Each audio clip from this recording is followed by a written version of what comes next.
The clinic was silent, so silent, the sound of the puppy's weak breathing echoed through the room. 12-week-old Max, a German Shepherd pup with trembling paws and fading strength, lay in his owner Emma's arms, barely conscious.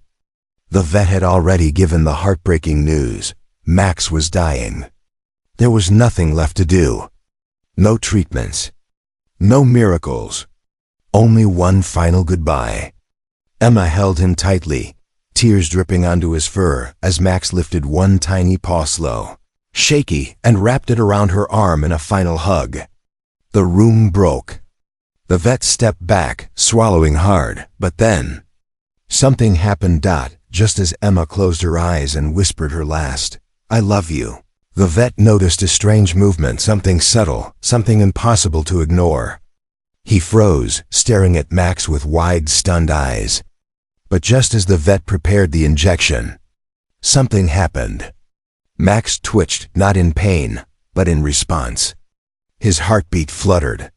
A strange rhythm appeared on the monitor. Dr. Miller froze, leaning closer with wide, stunned eyes. Emma. Wait, because the puppy everyone believed was dying wasn't fading at all. He was reacting. Because the dying puppy wasn't dying at all. What happened next shocked everyone in the room and changed Max's fate forever. Before we start, make sure to hit like, share, and subscribe. And really, I'm curious, where are you watching from? Drop your country name in the comments. I love seeing how far our stories travel. The automatic doors of the emergency vet clinic slid open with a sharp hiss as Emma stumbled inside, clutching Max tightly against her chest. The tiny German Shepherd puppy barely moved, his once bright eyes now half closed, his breaths shallow and uneven. His paws hung limp, and his head rested weakly on her arm. "Please, someone help him," Emma cried, her voice breaking as panic flooded every word. A vet technician rushed forward, guiding her into the exam room. Emma couldn't stop shaking. She kept whispering, "Hold on, baby. Please hold on." As Max whimpered softly, his warm tears soaking into her jacket. The room felt cold, its fluorescent lights far too bright for a moment. This heartbreaking. Dr. Miller entered with a somber expression, gently taking Max from Emma's trembling arms. He checked the pup's vitals, listened to his fading heartbeat, and sighed heavily. "Emma, I'm so sorry," he said softly. "His organs are shutting down. We've tried everything. Max is dying." The words struck her like a blade. Her knees buckled, and she collapsed into the nearest chair, her hands swinging to cover her mouth as she fought to breathe through the pain. She looked at Max, so tiny, so innocent, so undeserving of this. No, please," she whispered. "He's just a baby." The vet gently placed Max back into Emma's arms. "If you want to say goodbye, now is the time," he said quietly before stepping back to give her space. The room became silent except for the faint sound of Max's struggling breaths. Emma held him close, pressing her cheek against his soft fur. Her tears dripped onto his face, and Max, with the last strength he could gather, lifted one trembling paw. Slowly, painfully, he wrapped it around her wrist in a tiny, desperate hug. Emma gasped, her heart shattering as she realized he wasn't just hugging her, he was holding on to her. "Goodbye, sweetheart," she whispered through trembling lips. "I love you so much." Dr. Miller stepped forward to prepare the final injection, but suddenly froze, because Max's heartbeat monitor flickered, a tiny rhythm. A tiny change. Something was happening, something the vet had never expected. Emma could still remember the day she first met Max as if it were carved into her soul. It was raining, one of those cold, miserable afternoons where the sky looked bruised, and the streets reflected the storm like shattered glass. She hadn't planned to visit the shelter. She had simply been driving home from work when a small handwritten sign near the sidewalk caught her eye. "Puppies need homes today." Something about the way the paper flapped helplessly in the wind made her turn the steering wheel without thinking. The universe, she would later say, pushed her in the right direction. The shelter smelled of wet fur, disinfectant, and quiet desperation. Rows of animals watched her through metal bars, some barking for attention, others curled in corners, their spirits already dim. Emma walked slowly, offering gentle smiles, but nothing tugged at her heart. Not until she reached the last kennel. Inside, huddled in a small corner, was a German Shepherd puppy barely 8 weeks old. His fur was too big for his tiny frame, his ears drooping more than standing. But what struck Emma the most was the look in his eyes, fear mixed with hope, as if he wanted to trust but didn't know how. A volunteer approached quietly. "That's Max," she said. "He was abandoned outside the shelter late at night. We think he was sick and the owners didn't want to deal with it." Emma knelt down, pressing her hand to the metal gate. "Hey, little one," she whispered gently. Max didn't move at first. He just stared at her, cautious. Then slowly, awkwardly, he shuffled forward and placed one tiny paw against the bars, matching her hand. The moment their eyes met, something locked into place. The connection was instant, deep, and inexplicable. "Can I hold him?" Emma asked, barely above a whisper. The volunteer opened the gate, and Max was placed into her arms. The puppy trembled, unsure, but the moment Emma cradled him against her chest, he let out a soft, relieved sigh as if he finally felt safe. Emma felt her throat tighten. "You're coming home with me," she murmured. Processing the adoption felt like a blur. Papers, signatures, instructions, but all she could focus on was the warmth of Max resting peacefully in her arms. The storm outside had passed by the time they stepped out. The sky was still gray, but somehow it felt brighter. From that moment on, Max wasn't just a puppy, he was family. Her family, and she would soon learn that the bond they forged that rainy afternoon was stronger than she ever imagined, strong enough to fight for life itself. For months, Max grew into the most joyful, energetic puppy Emma had ever known.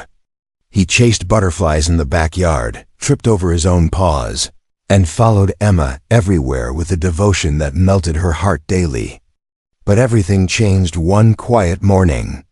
Emma found Max lying beside his food bowl, not touching a single bite. His tail didn't wag. His ears didn't perk up. Instead, he lifted his head slowly, as if even that small movement drained every ounce of strength he had. Emma knelt beside him, gently touching his nose burning hot. Her heart sank. Over the next hours, Max worsened. He vomited, trembled, and struggled to stand. His bright eyes dimmed, clouded by pain. "Hang on, baby. Please," Emma whispered as she rushed him to the nearest vet. The clinic did blood tests, scans, hydration therapy, everything they knew. But every result left the vet more puzzled. "His symptoms don't match anything common," Dr. Miller admitted, brow furrowed. "We need more tests. Something is attacking his system fast." Emma stayed by Max's side the entire night, holding his paw while machines beeped rhythmically beside him. At moments he seemed to weaken, only to rally faintly when she whispered his name. She read stories aloud to him, hoping her voice would anchor him to the world. But by dawn, Max collapsed again, his small body convulsing before he went frighteningly still. Emma screamed for help as staff rushed in, placing him on oxygen. They managed to stabilize him, but only barely. The following week was a torturous cycle of hope and heartbreak. Some days Max lifted his head, licking Emma's hand weakly. Other days he barely breathed without assistance. Each vet visit ended with another shake of the head. "His condition is deteriorating faster than we can treat," Dr. Miller finally said, voice heavy. "Emma, he may not make it." The words shattered her. She took Max home for what was supposed to be his last comfortable night. She laid him beside her, wrapped gently in a blanket, whispering every memory she cherished, how he chose her at the shelter, how he loved sleeping on her lap, how brave he'd always been. Max listened with half-closed eyes, occasionally reaching for her with trembling paws. And when morning came, he couldn't stand it all. That's when Emma made the hardest decision a pet parent could ever make. Emma sat on the living room floor, with Max wrapped gently in a soft gray blanket, his tiny body trembling with each labored breath. Morning light filtered through the curtains, warm and golden, yet nothing about the moment felt warm. Max's eyes, usually wide, playful, and full of mischief, were now dull, unfocused, drifting in and out of consciousness. Emma stroked the top of his head, swallowing the lump in her throat. "It's okay, sweetheart," she whispered, though every word felt like a knife. "I'm right here." Max responded with a faint whine, trying to lift his paw, but even that was too much. He simply let it fall into her lap, defeated. She'd spent hours researching, calling specialists, begging every clinic within driving distance for answers. Each one told her the same thing. Max was dying, and no treatment was working. His organs were failing. His pain was increasing. There was nothing left to try. Emma hated the word nothing because it felt like giving up. But watching Max struggle to breathe, watching him suffer every second he remained alive, she realized love sometimes meant choosing the pain yourself, so they didn't have to carry it anymore. With trembling hands, she wrote a letter on a scrap of notebook paper, a letter she never imagined she'd have to write. "Thank you for choosing me. Thank you for loving me. I'm sorry I can't save you."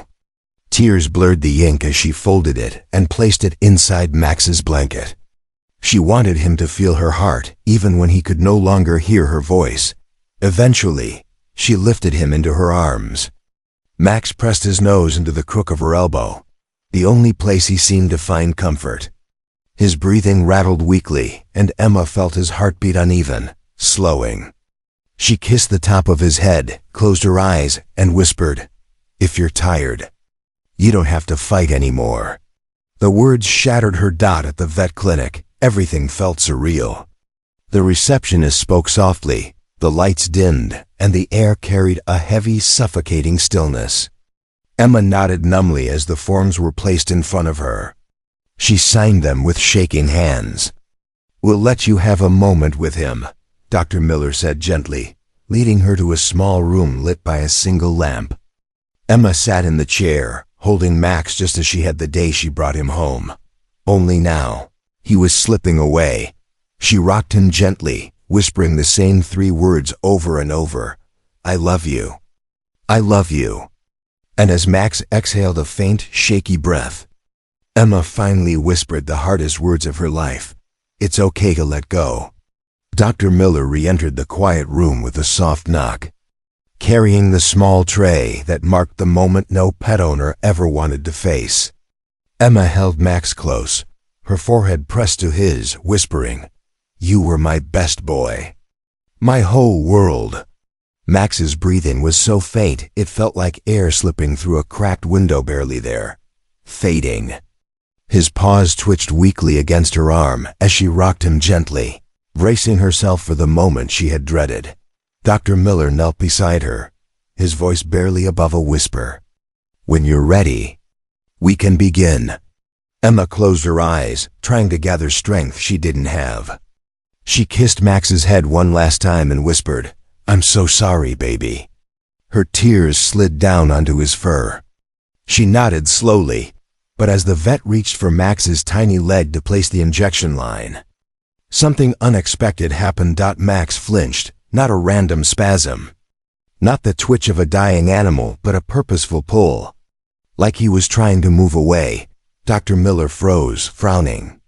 "Hold on." He gently placed 2 fingers on Max's chest. Feeling for a heartbeat he expected to be near non-existent. His expression changed. Instantly. Confusion, then shock. "Emma?" "Wait," he whispered, leaning closer. His eyes widened. His heartbeat, it's irregular, but it's not slowing. It's shifting. Emma gasped, clutching Max tighter. "What does that mean?" Dr. Miller didn't answer immediately. He grabbed a stethoscope from the counter and pressed it to Max's rib cage. His eyebrows knitted together. This isn't a fading rhythm. It's reacting. Reacting to what? Emma asked, her voice shaking. To you, he said softly. He motioned for the technician to bring in the monitor. When they connected Max, the screen blinked erratically, then displayed something impossible. A sudden spike, a new pattern forming. Max let out a faint whine, his paw tightening around Emma's wrist in a fragile, deliberate squeeze. Dr. Miller stepped back, startled. This isn't end-of-life behavior, he murmured. Something is interfering with his system. Something that mimics organ failure. Emma's heart pounded. Dr. Miller, are you saying he's not dying? The vet looked at her, stunned. I'm saying we need to run tests immediately. Something isn't right. The moment Dr. Miller spoke, the quiet room transformed from a place of final goodbyes into an emergency battlefield. He lifted Max gently from Emma's arms and rushed him onto the exam table. I need blood work, toxin panels, organ function tests, everything, he ordered sharply. The technician scrambled beside him, attaching monitors, inserting a tiny 4 catheter, drawing blood with quick, practiced movements. Emma stood frozen, her heart pounding so hard she felt it in her fingertips. Only minutes earlier, she had been preparing to say goodbye forever. Now she had no idea what was happening, only that Max was fighting. And she wasn't letting go of hope again. Dr. Miller hovered over the screen as results began populating, his brows furrowing deeper with each new line of data. This is strange, he muttered. He tapped a section and gestured for Emma to come closer. Look here. His organs aren't failing, they're shutting down in response to something. Emma swallowed hard. Like what? A disease? An infection? Dr. Miller shook his head. No, something is attacking his system intentionally. Something foreign. The toxin panel beeped, results flashing in red. Dr. Miller's expression changed instantly: shock, disbelief, then anger. Emma? Max wasn't dying naturally. Emma's breath caught. What do you mean? He turned the monitor toward her. He's been poisoned. The room went silent. Poisoned. Emma shook her head fiercely. That's not possible. I watch him constantly. He's always inside. I only feed him approved food. Dr. Miller raised a hand gently. I know, but this toxin, it's not something he would accidentally ingest. This is deliberate. His voice tightened. And based on the levels in his bloodstream, he's been exposed multiple times. Emma staggered backward. Her legs felt weak. Her mind raced through the past weeks, every routine, every moment, searching desperately for an explanation. Who would? Who would do something like this? She whispered. A memory flashed: her neighbor, Mr. Dalton, glaring at Max through the fence, shouting about barking that wasn't even happening. The threats he muttered. The hatred in his eyes. Emma's stomach twisted. Meanwhile, Dr. Miller continued reviewing data.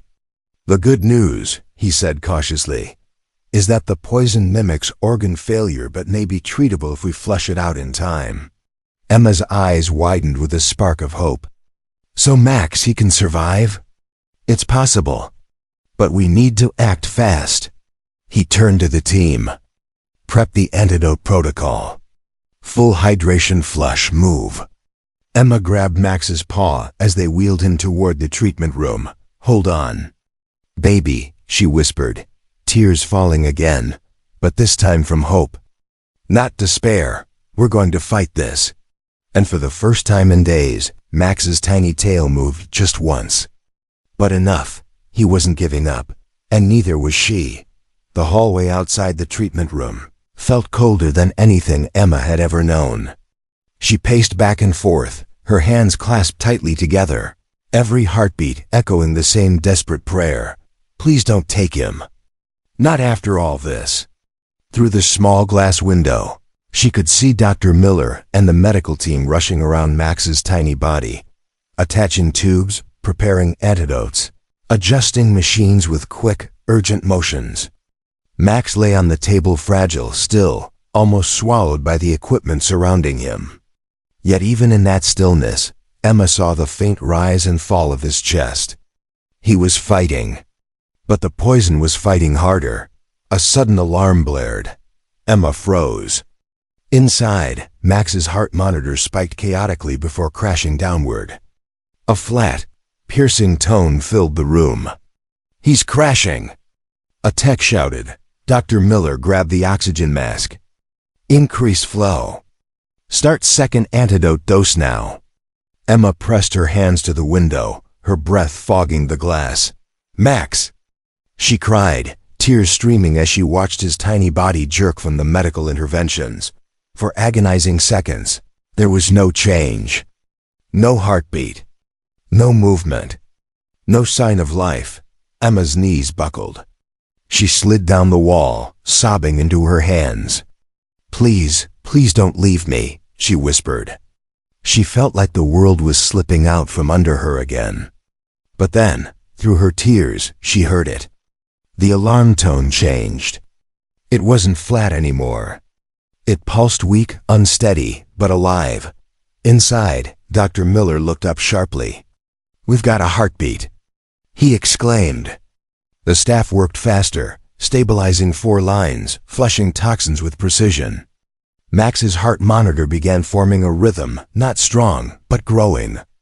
Emma stood, gripping the window frame, hope flooding her chest so quickly it almost hurt. Minutes passed like hours. Then Dr. Miller stepped out, removing his gloves with a shaky exhale. "He's responding," he said, voice thick with exhaustion. "It'll be a long fight. But he's not giving up." Emma covered her mouth, tears streaming freely. "Can I see him?" Dr. Miller nodded. "For a moment. He needs to hear you." Emma walked in slowly, kneeling beside Max. His eyes fluttered open, just barely but enough. She touched his paw gently. "I'm here, baby," she whispered. "I'm right here." And Max, weak but alive, tightened his paw around her finger, just like he had in the goodbye room, only this time. It wasn't goodbye, it was a promise. Emma barely slept that night. Every time she closed her eyes, she saw Max on the treatment table, fighting for his life. She couldn't shake the vet's words, multiple exposures. Deliberate poisoning. The thought twisted in her chest like a knife. Someone had tried to kill her puppy. Her sweet, gentle Max. And the more she replayed the last few weeks, the stronger one name echoed in her mind. Dalton, the neighbor who had complained about Max endlessly. Who banged on her door at night, demanding she control that mutt, even on days Max hadn't made a sound. Who once glared at Max through the fence with a hatred she still didn't understand. A chill crawled down Emma's spine. The next morning, determined to find answers, she returned to the clinic. Dr. Miller met her with dark circles under his eyes but a steady voice. "He made it through the night," he said. "He's still weak, but he's stable." Emma felt tears of relief blur her vision. "Thank you," she whispered. "But I need to ask you something. Do you know what kind of poison it was?" Dr. Miller pulled up the lab report. A synthetic toxin used in certain pesticides. Not found in common pet exposures. He paused, then added carefully, "This wasn't an accident, Emma." That was all she needed to hear. Emma drove straight home, her pulse pounding. She walked into her backyard, scanning every inch of the grass, every corner of the fence, searching for anything unusual. Then she saw it, a small pile of what looked like raw meat pushed through the fence slats. Her stomach dropped. She crouched down, lifting it carefully with gloves.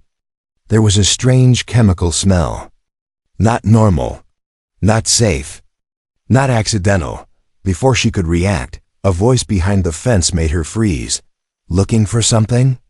Emma stood slowly. Dalton leaned against his side of the fence, arms crossed, his expression cold and unapologetic. "Should have kept that dog quiet," he sneered. "Some of us actually like peace." Emma felt her blood run cold. "You poisoned him," she whispered. Dalton smirked. He's just a dog. Emma's hands trembled with rage. He's family. That afternoon, Dr. Miller confirmed the meat contained the same toxin found in Max's bloodstream. Emma called the police. Officers arrived within minutes, and Dalton's arrogance vanished the moment they found evidence on his property, as they led him away in handcuffs. Emma felt no triumph, only a fierce, burning promise. No one would ever hurt Max again. The clinic room was quiet except for the soft hum of machines and the rhythmic beeping of Max's monitor. Emma sat beside his bed, her fingers gently brushing his fur in slow, soothing strokes. Max looked small, so much smaller than she remembered, wrapped in blankets, and 4 in his tiny leg. His chest rising and falling with fragile determination. Dr. Miller entered quietly, checking the monitors before turning to Emma with a tired but hopeful smile. "He's responding better than expected," he said softly. "The antidotes are working. His toxin levels are dropping." Emma inhaled sharply, relief flooding her body. "Thank you. Thank you so much," she whispered. Dr. Miller shook his head. "Thank him. Most puppies wouldn't have survived this long. He held on for you." Over the next several days, Max slowly began to regain strength. His eyes opened wider, clearer. His breathing steadied. He even managed a weak, wobbly wag of his tail when Emma walked into the room, something she hadn't seen in weeks. She gasped, covering her mouth with her hands. "Max!" His tail wagged again, just a little, but enough to make her heart swell. She bent down, kissing the top of his head as tears pooled in her eyes. "You're so strong, baby. You're so brave." Physical therapy began soon after. A nurse gently helped Max stand, supporting his weight as his tiny legs trembled beneath him. Emma knelt in front of him, holding out her hands. "Come here, sweetheart," she whispered. Max took one step, then another. His legs shook violently, but he refused to give up. Halfway across the room, he stumbled. Emma rushed forward, catching him. "It's okay," she whispered, hugging him close. "We'll take it slow." But Max wasn't done. Determined, he pushed away gently, planting his paws firmly on the ground again. This time he walked the entire distance to her, weak, shaky, but proudly. Dr. Miller watched from the doorway, eyes softening. "He's fighting because he has you," he said. "Some animals survive because of medicine. Others survive because of love." Emma held Max close, her tears falling into his fur as he pressed his nose into her neck. His heartbeat was steady, now stronger, safer, alive. For the first time since that awful morning, Emma allowed herself to breathe. Because Max wasn't just surviving, he was coming back to her. 2 weeks later, the clinic doors slid open, and Emma walked out with Max cradled gently in her arms. He was still thinner than he should have been, still healing, still fragile, but his eyes were bright again. Curious, alive, he nuzzled into her chest, breathing in the familiar scent of home he had missed for so long. The sun warmed his fur, and Emma swore she felt strength returning to him with each step they took toward the car. "You made it," she whispered, pressing a kiss to his head. "My brave boy. You fought your way back." Max let out a tiny huff, and though it wasn't quite a bark, it carried the same spark of life he had before everything went wrong. Back at home, Max waddled inside slowly, sniffing each corner as if reclaiming his world. When he reached his favorite blanket, he circled twice and flopped down, tail tapping the floor in a tired but happy rhythm. Emma sat beside him, brushing her fingers through his soft fur. "This house wasn't the same without you," she murmured. "But now it feels like home again." Max rested his paw on her knee, the exact gesture he had made in the euthanasia room. But this time, it wasn't a goodbye. It was a promise. Justice came quickly. News of Dalton's arrest spread across the neighborhood. Neighbors who once ignored his temper now stepped forward, sharing stories of his cruelty toward animals. With the evidence from the clinic and the toxic meat found near the fence, Dalton was charged with animal cruelty, attempted poisoning, and reckless endangerment. At the sentencing, Emma stood in court with Max in her arms. The judge looked down at the trembling puppy, then at Dalton's defiant face, and said firmly, "This animal fought for his life because someone fought for him. You will pay for what you did." When the gavel hit, Emma felt a weight lift from her shoulders. That night, Max curled up beside her, breathing peacefully for the first time in months. Emma whispered into the quiet room, "You're safe now. No more fear. No more pain." Max shifted closer, placing his paw on her chest. His favorite way of hugging her. Emma smiled. They had survived the nightmare. They had found justice. And together, they were starting a brand new chapter, one built on love, healing, and the unbreakable bond between a girl and her puppy.